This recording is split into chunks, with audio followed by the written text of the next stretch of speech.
Alright, instead of a band practice, on Tuesdays, it's gonna be Sci-Fi Book Club over some synth sounds, starting with the Three-Body Problem.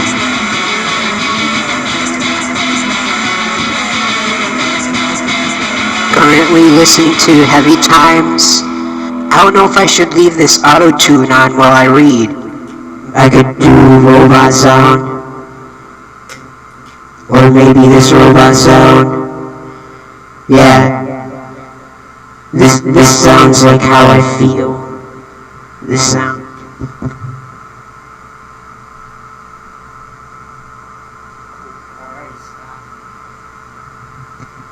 Music by Heavy Times.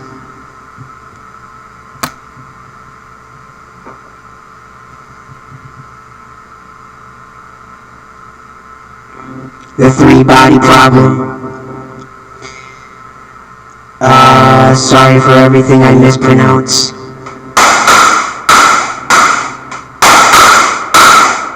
I think this author's name is Leo Sechin.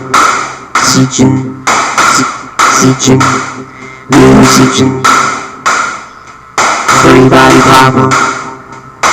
And I invite you guys to all come to this book club on Tuesday nights around 8 o'clock. We'll read the Three-Body Problem, which is a book that's very important to me, and I'd like to share it with you. Let me know if any of these vocoder stuff should be turned off, or maybe changed a little bit. I don't know. Let's just do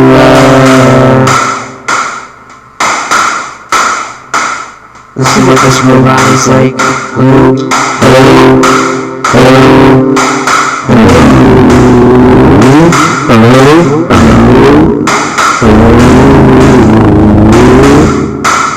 Maybe I could every now and then choose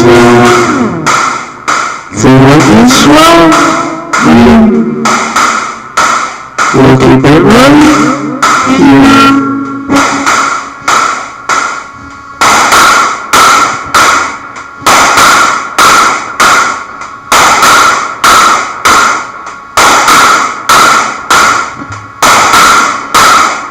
The Three-Body Problem.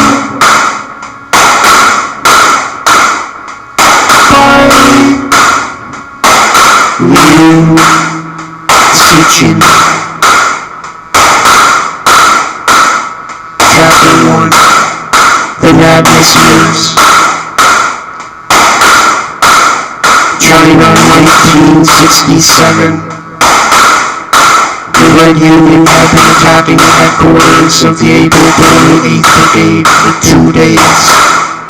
The red flags fluttered restlessly around the brigade building like flames,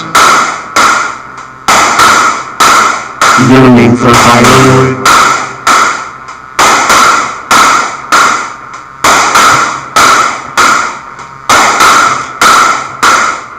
Maybe we'll keep this one. This one's sweet right now. Paragraph 2. I think I could deal with that. Hello. I've always liked this setting. Alright, maybe I gotta turn it down though. Alright.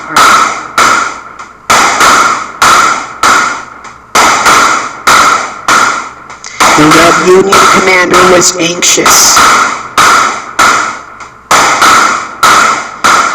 Though not because of the defenders he faced.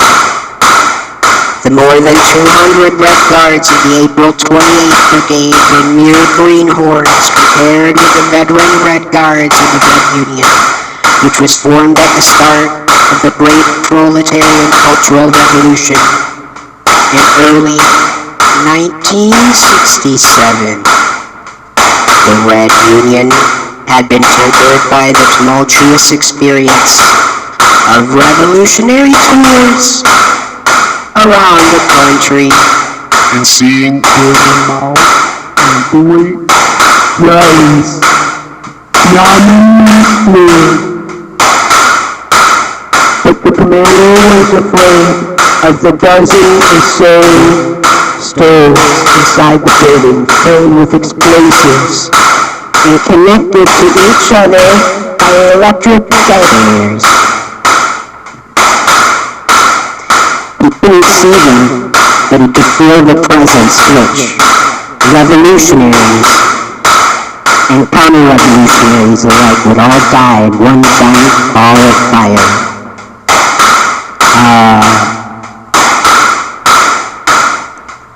Warning. There's a couple public executions in Chapter 1. So here's a warning. Sorry if that offends anyone.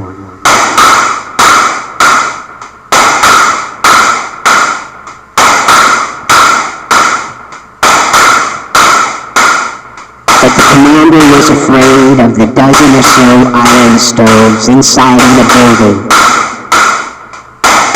He couldn't see them, but he could feel their presence like iron sensing the pull of a nearby magnet. If a defender flipped the switch, revolutionaries and counter-revolutionaries alike... Oh, fuck, I just read that paragraph. Paragraph 4.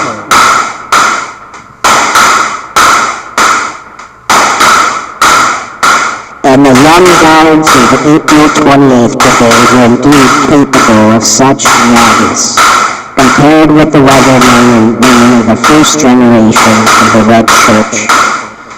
The new rebels were a pack of wolves on hot coals, crazier than crazy.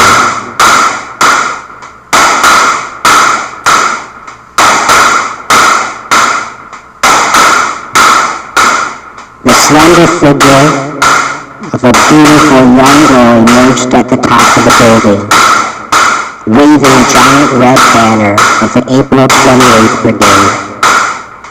Her appearance was greeted immediately by a cacophony of gunshots. The weapons attacking her were a diverse mix: antiques such as American carbines, Czech-style machine guns, Japanese-style .38 rifles, new weapons such as standard-issue People's Liberation Army rifles, and submachine guns. All stolen from the PLA at their publication of the August editorial. And even a few Chinese Gabao swords and spears together may form a condensed version of modern history.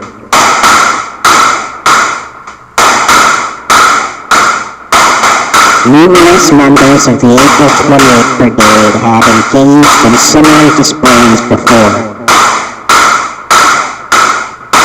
They'd stand on top of the building, wave a flag, shout slogans, read megaphones, and scatter flyers at the attackers below. Every time the courageous man or woman had been able to retreat safely from the hailstorm of bullets and earn glory for the value. The new girl clearly thought she'd be just as lucky. She waved the battle banner as though burnishing her burning youth, trusting that the enemy would be burnt to ashes in the revolutionary flames, imagining that an ideal world would be born tomorrow from the ardor and zeal coursing through her blood. She was intoxicated by her brilliant crimson beam until a bullet pierced her chest.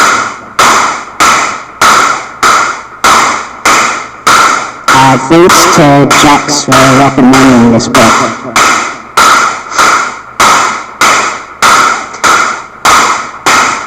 So this would kind of replace a band practice on Tuesdays. Just to say it again. I think I'm recording on several platforms.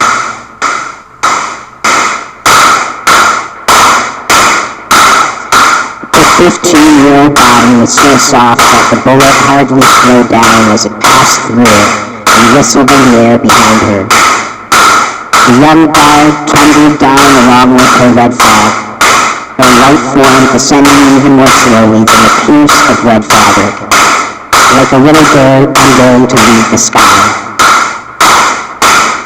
The Red Indian warriors shouted in joy. A few rushed to the foot of the building, tore away the battle banner of the April 28th Brigade, and seized the slender, lifeless body.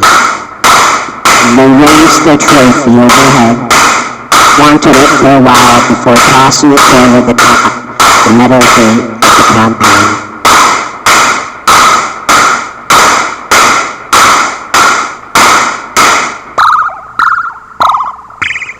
Most of the gate's metal bars, capped with sharp tips, had been pulled down at the beginning of the factional civil wars to be used as spears, but two still remained.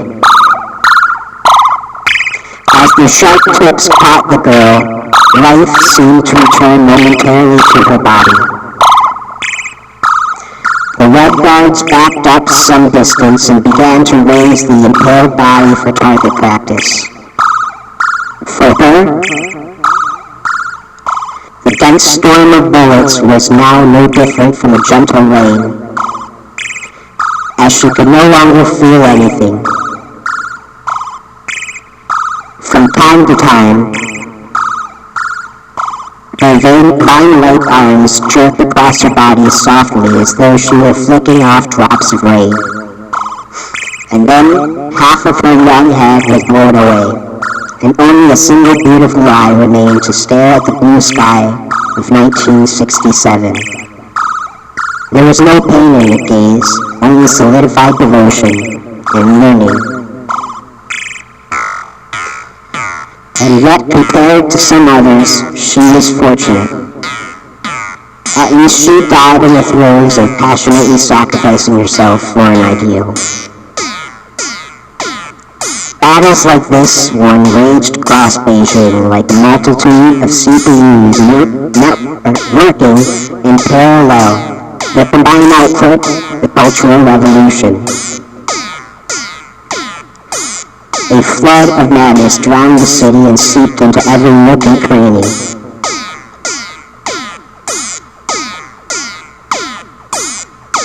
At the edge of the city, on the exercise grounds of sorry for pronunciations, Tsinghua University, a mass struggle session attended by thousands had been going on for nearly 2 hours. This was a public rally intended to humiliate and break down the enemies of the revolution through verbal and physical abuse, until they confessed to their crimes before the crowd. As for the revolutionaries,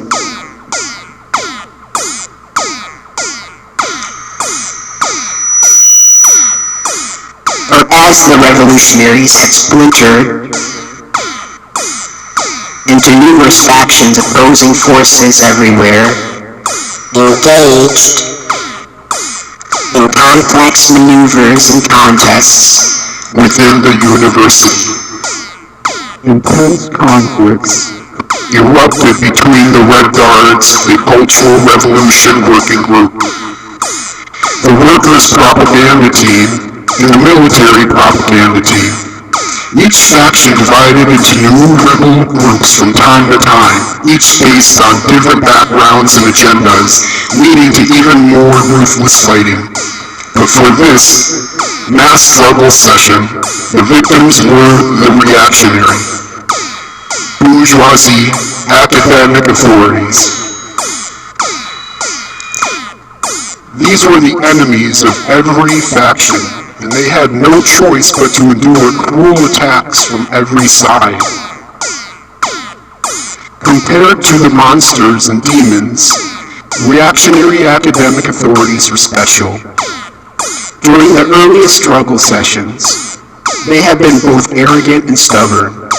That was also the stage in which they had died in the largest numbers over a period of 40 days in Beijing. More than 1,700 victims of struggle sessions were beaten to death. Many others picked an easier path to avoid the madness. Laoshi, Wuhan, Jianboza, Fuli, Zhao, Shushay, Likun, Wenji, Haimao, and others, once respected intellectuals, had all chosen to end their lives. So those were a bunch of intellectual people that are no longer with us.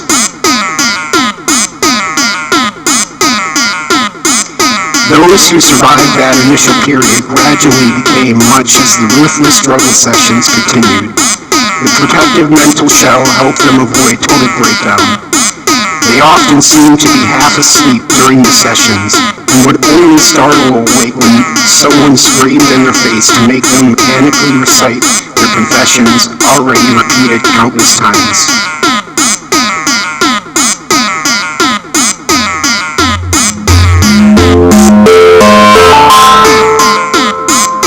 Then some of them entered a third stage. The constant, unceasing struggle sessions injected vivid political images into their consciousness like mercury until the minds, erected upon knowledge and rationality, collapsed under the assault. They began to really believe that they were guilty, to see how they had been harmed, or how they had harmed the great cause. Move this up.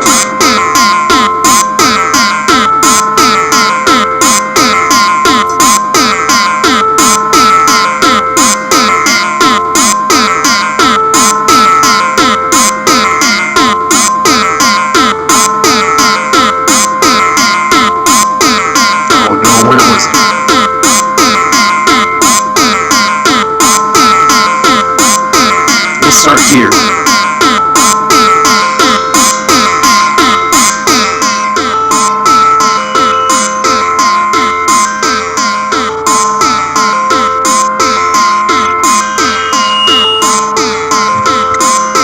This might be a struggle, but welcome.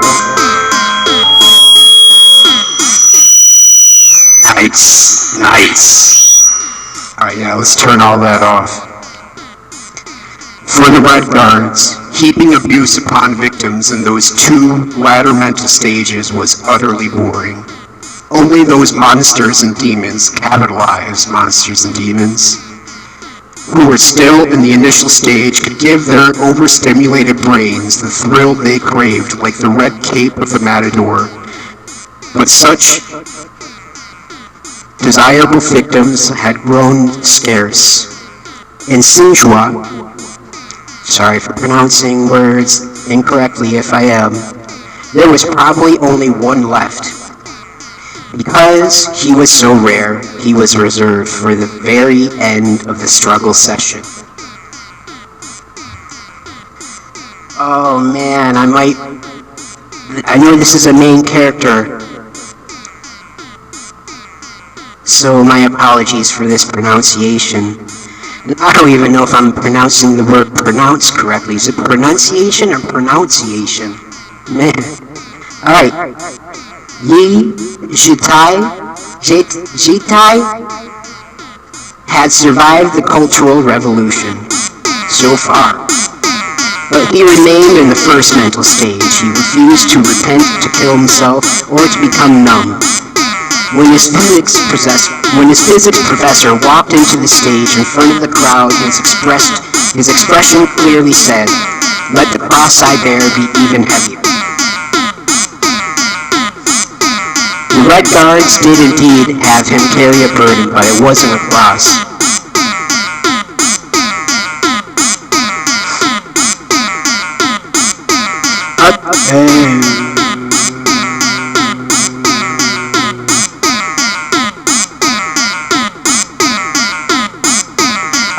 victims wore tall hats made from bamboo frames, but his was welded from thick steel bars, and the plaque he wore around his neck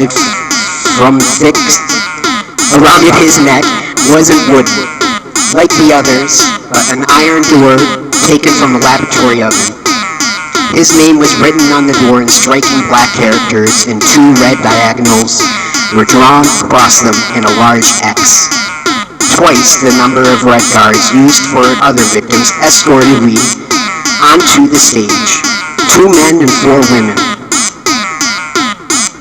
The 2 young men strode with confidence and purpose, the very image of mature Bolshevik youths.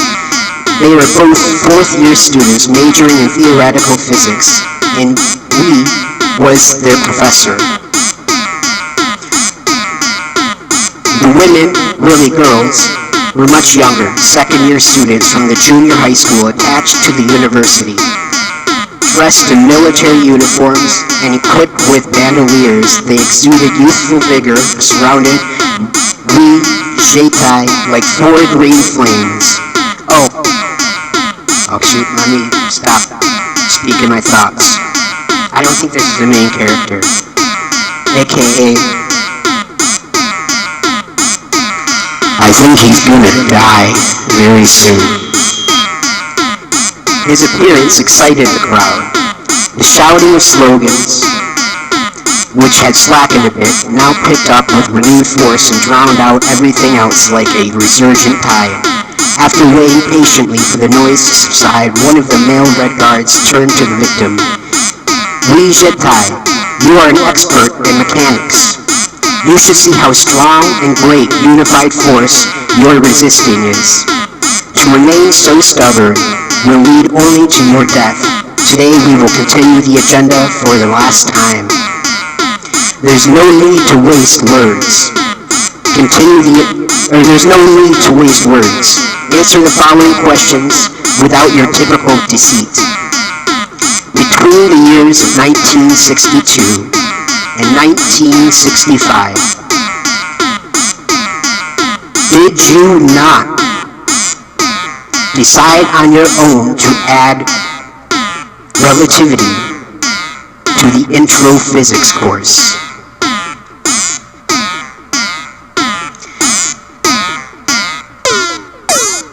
Relativity is part of the fundamental theories of physics, Yi answered. How can a basic survey course not teach it? You lie, a female Red Guard by the side shouted. Einstein is a reactionary academic authority. He would serve any master who dangled money in front of him. He even went to the American imperialists and helped them build the atom bomb. To develop a revolutionary science, we must overthrow the black banner of capitalism, represented by the theory of relativity. Lee remained silent, enduring the pain brought by the heavy iron hat and the iron plaque hanging from his neck. He had no energy to answer questions that were not worth answering. Behind him, one of his students also frowned. The girl who had spoken was the most intelligent of the 4 female Red Guards. And she was clearly prepared, as she had been seen memorizing the struggle session script before coming on stage. But against someone like Lee Jetai, a few slogans like that were insufficient. The Red Guards decided to bring out the new weapon they had prepared against their teacher. One of them waved to someone off stage. Lee's wife, physics professor, Shaolin, stood up from the crowd's front row. She walked onto the stage dressed in an ill-fitting green outfit, clearly intended to imitate the military uniform of the Red Guards.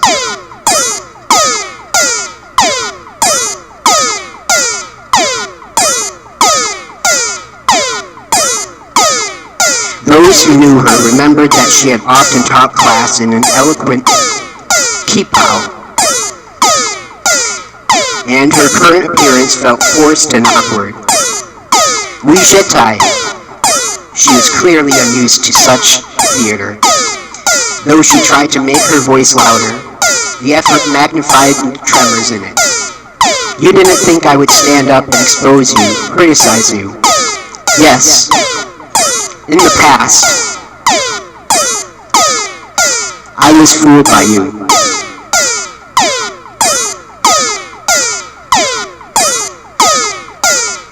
You covered my eyes with your reactionary view of the world and science. But now I am awake and alert. With the help of the revolutionary youths, I want to stand on the side of the revolution, the side of the people. She turned to face the crowd. Comrades, revolutionaries, youths, revolutionary faculty and staff, we must clearly understand the reactionary nature of Einstein's theory of relativity.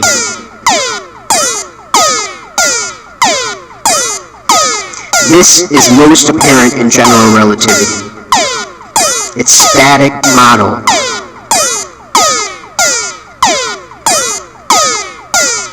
of the universe negates the dynamic nature of matter. It is anti-dialectical. It treats the universe as limited, which is absolutely a form of reactionary idealism. As he listened to his wife's lecture, Lee allowed himself a wry smile.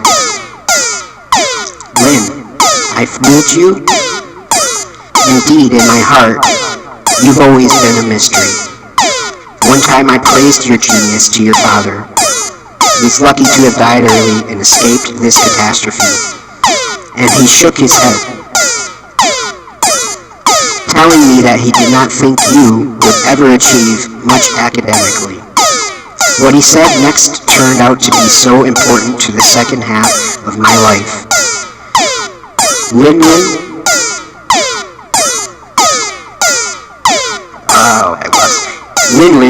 is too smart to work in fundamental theory. One must be stupid. In later years, I began to understand his words more and more.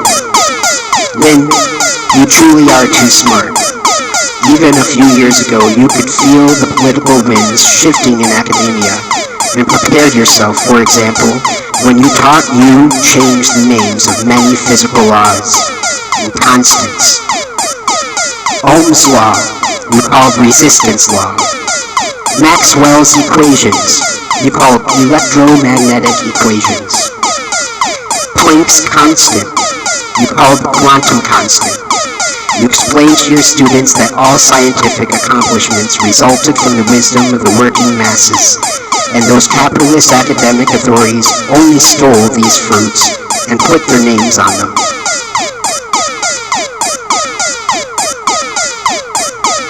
But even so, you couldn't be accepted by the revolutionary mainstream. Look at you now. You're not allowed to wear the red armband of the revolutionary faculty and staff. You had to come up here empty-handed, without status, to carry a little red book. You can't overcome the fault of being born to a prominent family in a pre-revolutionary China and of having such famous scholars as parents. But you actually have more to confess about Einstein than I do. In the winter of 1922, he accompanied Einstein on a walk through Nanjing Road. Others who went on the walk included Wu Luoren, president of Shanghai University, and Cao Gubing, general manager of the newspaper Tao Kung Pao. When they passed a maintenance site in the roadbed, Einstein stopped next to a worker who was smashing stones and silently observed this boy with torn clothes and dirty face and hands. He asked your father how much the boy earned each day. After asking the boy, he told Einstein 5 cents.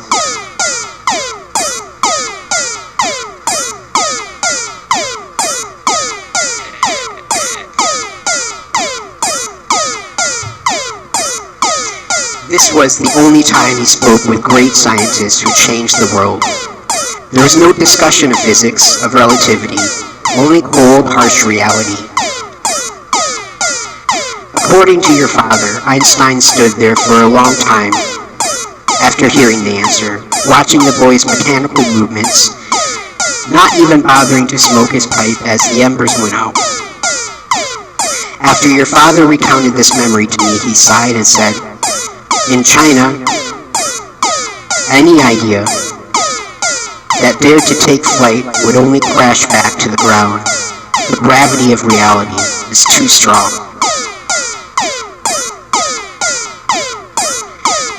"Lower your head," one of the male Red Guards shouted. This may actually have been a gesture of mercy from his former student. All victims being struggled against were supposed to lower their heads. If Lee did not lower his head, the tall, heavy iron hat would fall off, and if he kept his head lowered, there would be no reason to put it back on him. But Lee refused and held his head high, supporting the heavy weight with his thin neck.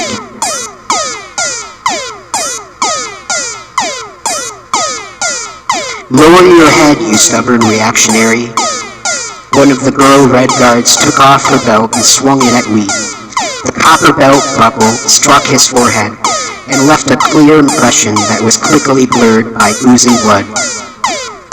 He swayed unsteadily for a few moments, then stood straight and firm again. One of the male Red Guards said, "When you taught quantum mechanics, you also mixed in many reactionary ideas." Then he nodded at Shaolin, indicating that she should continue.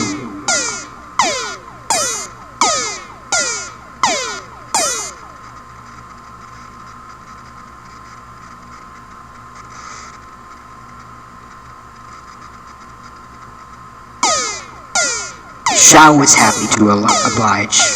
She had to keep on talking, otherwise her fragile mind, already hanging on only by a thin thread, would collapse completely. "Lee Jetta, you cannot deny this charge. You have often lectured students on the reactionary Copenhagen interpretation of quantum mechanics.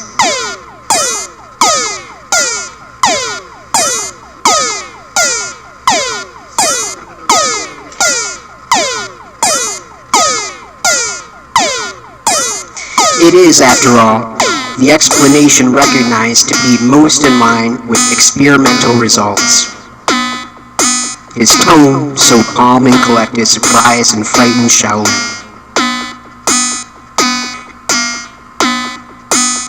This explanation posits that external observation leads to the collapse of the quantum wave function. This is another expression of reactionary idealism, and it's indeed the most brazen expression. Should philosophy guide experiments, or should experiments guide philosophy? Lee's sudden counterattack shocked those leading the struggle session. For a moment, they did not know what to do. Of course, it should be the correct philosophy of Marxism that guides scientific experiments, one of the male Red Guards finally said. Then that's equivalent to saying that the correct philosophy falls out of the sky. This is against the idea that the truth emerges from experience.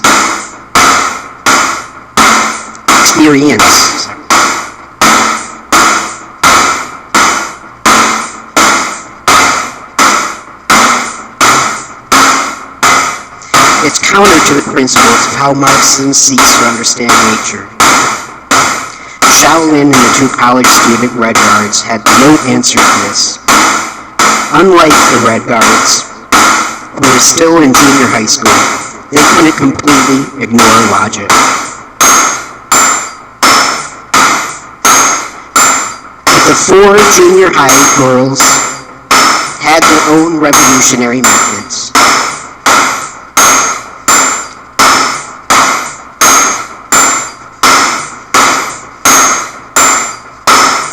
Dang.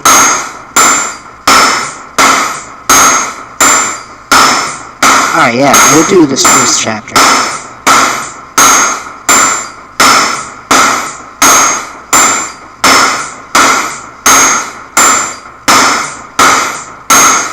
Let me change up some patching.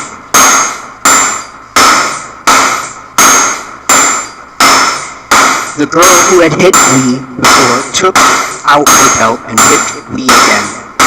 The other three girls also took off their belts to strike at Lee.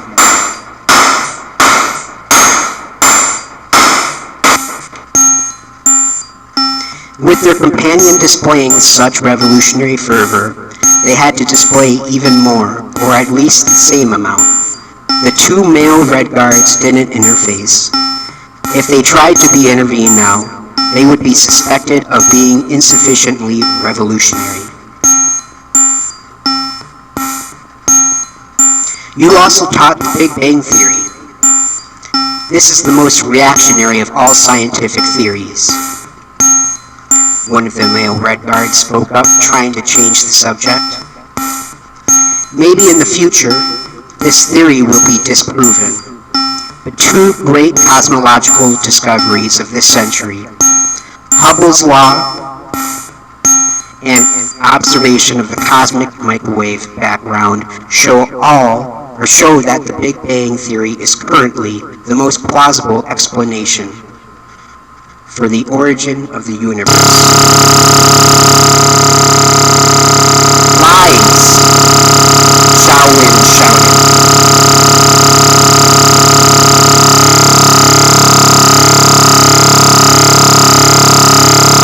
Then she began a long lecture about the Big Bang Theory. Remembering to splice in insightful critiques of the theory's extremely reactionary nature. But the freshness of the theory attracted the most intelligent of the four girls, who couldn't help but ask, "Time began with the singularity?"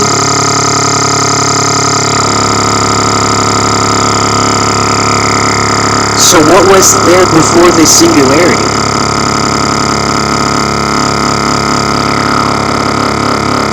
Nothing, Lee said, the way he would answer a question from any curious young person. He turned to look at the girl kindly. With his injuries and the tall iron hat, the motion was very difficult.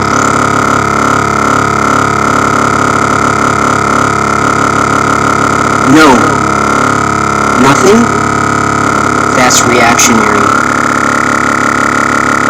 Completely reactionary, the frightened girl shouted. She turned to Shaolin, who gladly came to her aid. The theory leaves open a place to be filled by God, Shaolin nodded at the girl. The young Red Guard, confused by these new thoughts, finally found her footing. She raised her hand, still holding the belt, and pointed at me. You're trying to say that God exists? I don't know. What? I'm saying I don't know. If by God you mean some kind of super consciousness outside of the universe, I don't know if it exists or not. Science has given no evidence either way. Actually, in this nightmarish moment, Lee was leaning toward believing that God did not exist. This extremely reactionary statement caused a commotion in the crowd. Led by one of the Red Guards on stage, another tide of slogan shouting exploded.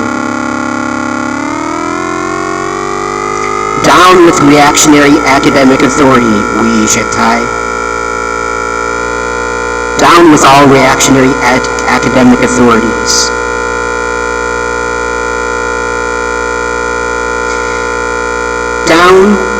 Once the slogans died down, the girl shouted, God does not exist. All religions are tools concocted by the ruling class to paralyze the spirit of the people. That is a very one-sided view, Louis said calmly. The young Red Guard, embarrassed and angry, reached the conclusion that against this dangerous enemy, all talk was useless. She picked up her belt and rushed at Lee, and her 3 companions followed. Lee was tall, and the 4 14-year-olds had to swing their belts upward to reach his head, still held high. After a few strikes, the tall iron hat, which had protected him a little, fell off. The continuing barrage of strikes by the metal buckles finally made him fall down. The young Red Guards, encouraged by their success, became even more devoted to this glorious struggle. They were fighting for faith, for ideals. They were intoxicated by the bright light cast on them by history, proud of their own bravery.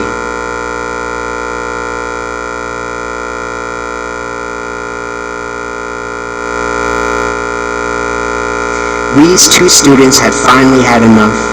The chairman instructed us to rely on eloquence rather than violence. They rushed over and pulled the 4 semi-crazed girls off me.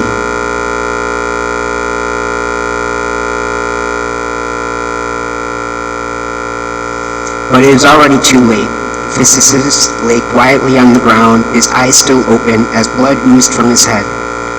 The frenzied crowd sank into silence.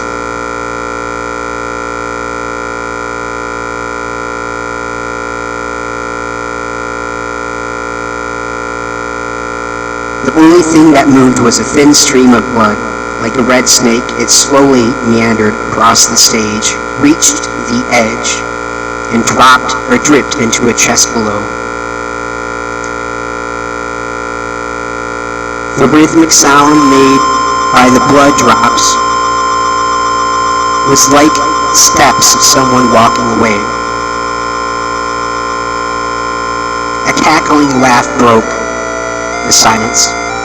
The sound soon came from Shaolin, whose mind had finally broken. The laughter frightened the attendees, who began to leave the struggle session.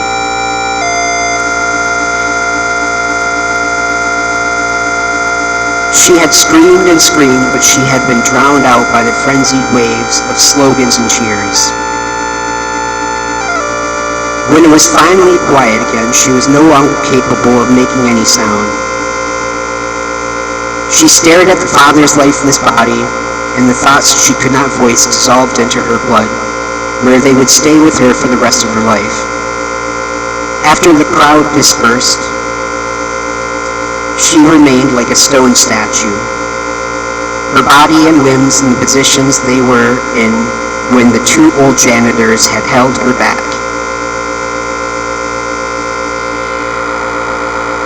After a long time, she finally let her arms down, walked slowly onto the stage, sat next to her father's body, and held one of his already cold hands.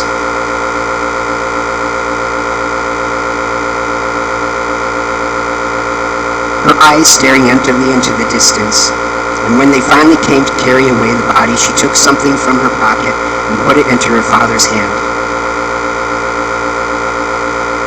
His pipe.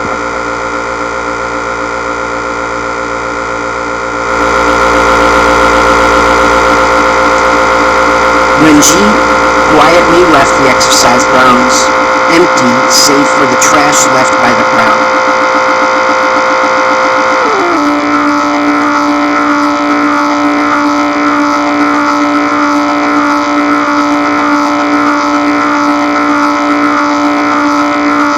When she reached the foot of the faculty housing department building, she heard peals of crazy laughter coming out of the second floor window of her home. That was the woman she had once called mother. When Ji turned around, not caring where her feet would carry her, and finally she found herself at the door of Professor Ruan Wen. Throughout the 4 years of Wenji's college life, Professor Ruan had been her advisor and her closest friend. During the 2 years after that, when Wenji had been a graduate student at the astrophysics department, and through the subsequent chaos of the Cultural Revolution, Professor Ruan remained her closest confidant, other than her father.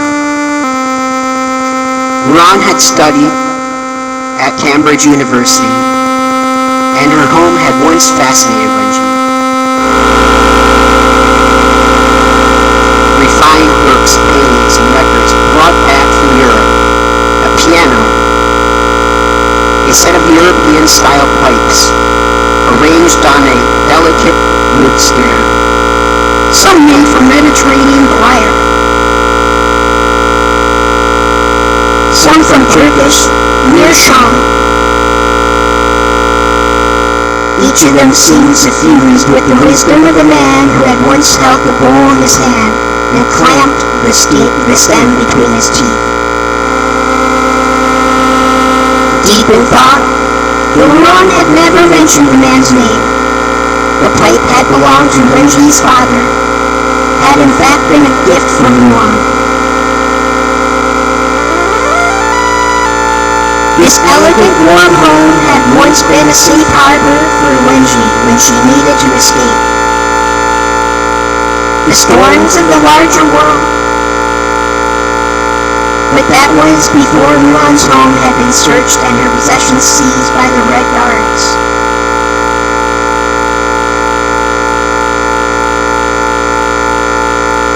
This elegant, warm home had once been a safe harbor for Wenji. I just read that. Wenji pushed open the door to Ruan's home and she saw that the chaos left by the Red Guards had been cleaned up. The torn oil paintings had been glued back together and rehung on the walls. The toppled piano had been set upright, wiped clean, though it was broken and could no longer be played. The few books left behind had been put back neatly on the shelf. Ruan was sitting on the chair before her desk, her eyes closed when she stood next to Ruan and gently caressed her professor's forehead. Face and hands, all were cold.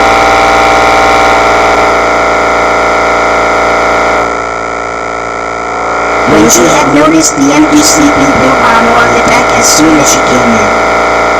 She stood there for a while silent. Then she turned and walked away. She could no longer feel grief. She was now like a powder.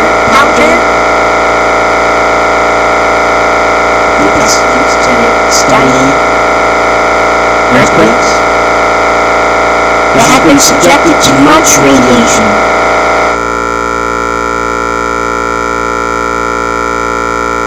No longer capable of giving any reaction, noiselessly displaying a reading of 0. But as she was about to leave Ruan's home, Wenji turned around for a final look. She noticed that Professor Ruan had put on makeup. She was wearing a light coat of lipstick and a pair of high heels. Chapter 1. Alright, I'll see you next Tuesday for Chapter 2, Silent Spring.